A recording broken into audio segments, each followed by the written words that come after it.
Olá pessoas, esse é outro vídeo meu aqui na internet. Bom, e no vídeo de hoje então vou falar um pouquinho sobre o Crônica de uma Morte Anunciada, do Gabriel Garcia Marques. Esse daqui é um livro de 1981, que foi o ano em que atribuíram ao Gabo o Prêmio Nobel de Literatura.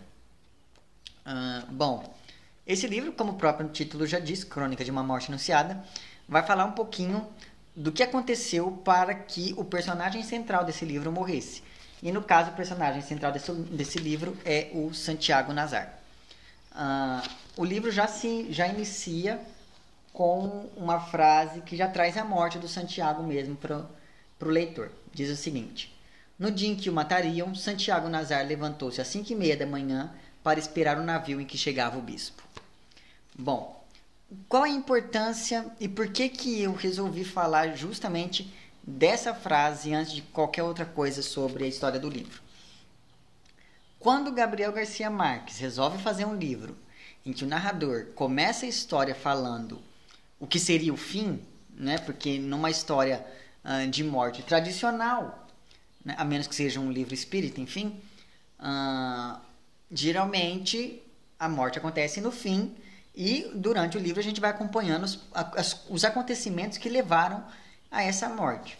Nesse livro, o Gabriel Garcia Marques faz o contrário. Ele faz um narrador que coloca como primeira frase do discurso essa informação de que no dia de sua morte, né, no dia em que o matariam, Santiago Nazar levantou às 5h30 da manhã para esperar o navio com o bispo.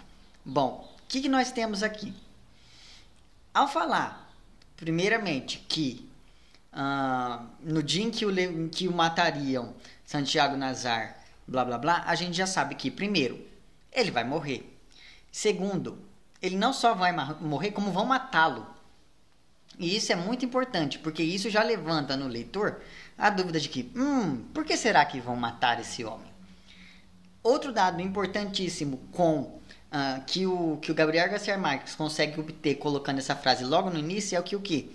A morte em si não tem nenhum valor muito grande na história. O que o Gabriel Garcia Marques tem aqui, o que é interessante para esse narrador contar aqui pra gente é como essa morte aconteceu, quais foram os fatos que foram sendo desencadeados para que essa morte acontecesse.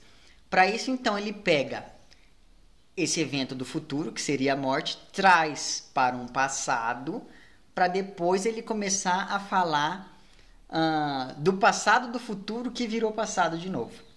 Enfim, pode ser um pouco complexo, mas eu quero que vocês percebam a genialidade que é você começar um livro falando disso, né? Falando dessa maneira.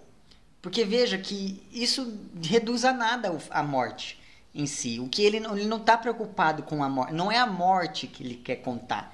Ele quer contar o que aconteceu para que essa morte acontecesse. E é isso que eu vou tentar falar um pouco. É disso que eu vou tentar falar um pouquinho para vocês, sem dar spoilers aqui. Pois bem, então no primeiro momento a gente já sabe que a morte em si não é tão importante e que vão matar o Santiago Nazar. E agora eu vou tentar falar, bom, por que vão matar o Santiago Nazar? Ninguém mata outra pessoa assim por nada.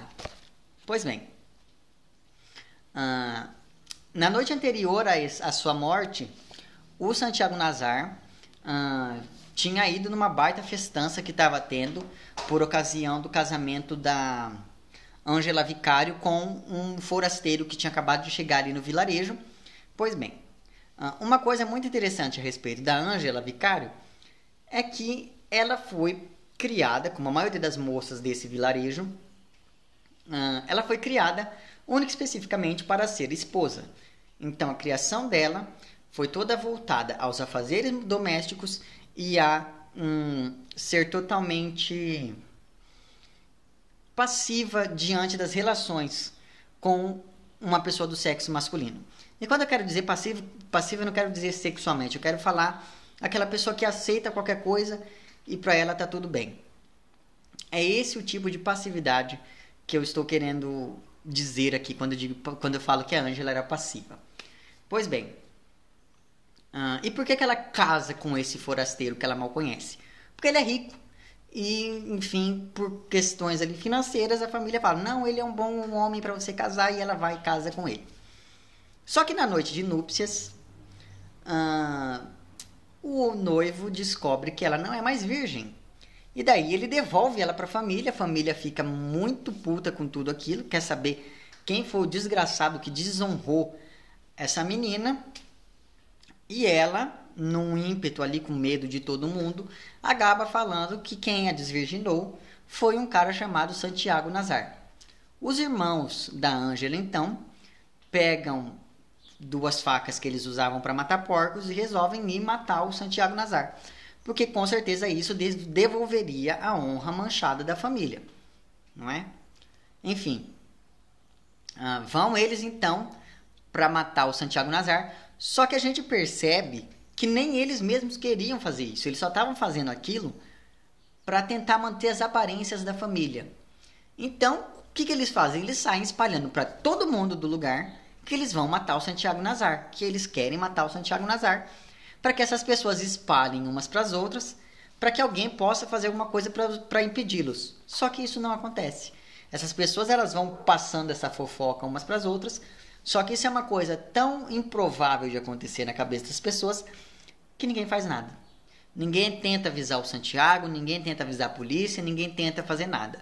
Uns não fazem isso porque acham que eles estão bêbados, outros não fazem porque acham que eles estão simplesmente brincando, outros não fazem isso porque acham que o Santiago já está sabendo, e outros não fazem isso simplesmente porque não é da conta deles, então para que eles vão fazer? Pois bem, o fato é que, como ninguém faz nada para evitar, esses 2 acabam dando 7 facadas no Santiago Nazar, concretizando então a morte anunciada aqui do título. O que é interessante aqui nesse livro, a história é basicamente essa. Mas tem uma coisa muito interessante aqui nesse livro que é: será que foi o Santiago Nazar mesmo quem desvirginou essa moça ou ele simplesmente entrou de gaiato no meio dessa história? Bom, eu não vou falar para vocês se foi ele, se não foi ele. Enfim, para isso vocês vão ter que ler.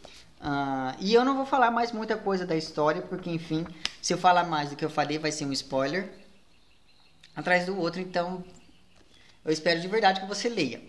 E assim, muita gente, né, que nunca leu o Gabriel Garcia Marques, tenta começar a ler o Gabriel Garcia Marques ou através dos 100 Anos de Solidão ou através do Amor nos Tempos do Cólera. E assim, o Amor nos Tempos do Cólera eu parei de ler, mas o 100 Anos de Solidão eu li e eu digo para vocês: se você aí quer começar a ler o Gabriel Garcia Marques, comece com esse livro aqui. Uma porque ele é menor, ele tem 177 páginas, e outra porque a história dele é uma história que, no meu ponto de vista, ela se resolve mais rápido. E por conta disso, isso acaba prendendo por mais tempo o leitor. Enfim, essa é a minha opinião. Não sei, pode ser que tenha alguém aí que conheça mais a obra do Gabriel Garcia Marques, que vá te indicar outro livro. Mas dos livros que eu conheço dele, esse daqui é o mais bacana para se começar a ler. Enfim, uma coisa muito bacana também que eu achei aqui nesse livro é o narrador, porque esse narrador ele estava presente durante esses acontecimentos todos, só que o livro ele se passa como se o narrador tivesse esperado mais de 20 anos para poder contar essa história. Então ele volta para esse lugarejo, para esse vilarejo ali onde tudo isso aconteceu, e vai colhendo depoimentos de várias pessoas que tiveram algum envolvimento ali, ou porque escutaram a notícia, ou porque viram o Santiago Nazar, ou porque estavam no velório dele, enfim. E com isso, então, a gente acaba ficando sabendo de várias versões do mesmo acontecimento, e a gente percebe que as pessoas mesmo meio que se sentiam um pouco culpadas no fim das contas com tudo aquilo, e as versões acabam se contradizendo umas das outras. Então, assim, como se fosse um livro mesmo, assim, isso dá um caráter meio jornalístico pro livro, sabe? Assim, meio de um romance jornalístico, um romance policial, não sei. E eu acho que isso é bem bacana. Então, assim, se você aí gosta de histórias assim de investigação e coisas do tipo, eu indicaria esse livro para você também. Uma porque é do Gabriel Garcia Marques, né? E, enfim, vale a pena você ler alguma coisa dele. E outra porque é uma história de detetives totalmente diferente. Enfim, é isso então, não vou falar mais nada da história. Tem esses pontos que eu achei muito interessantes, vim aqui para comentar com vocês. E é isso então. Leiam esse livro, porque esse livro é muito, muito, muito, muito, muito bom mesmo, gente. De verdade, me deu uma vontade louca de reler os 100 Anos de Solidão depois de ler esse livro aqui.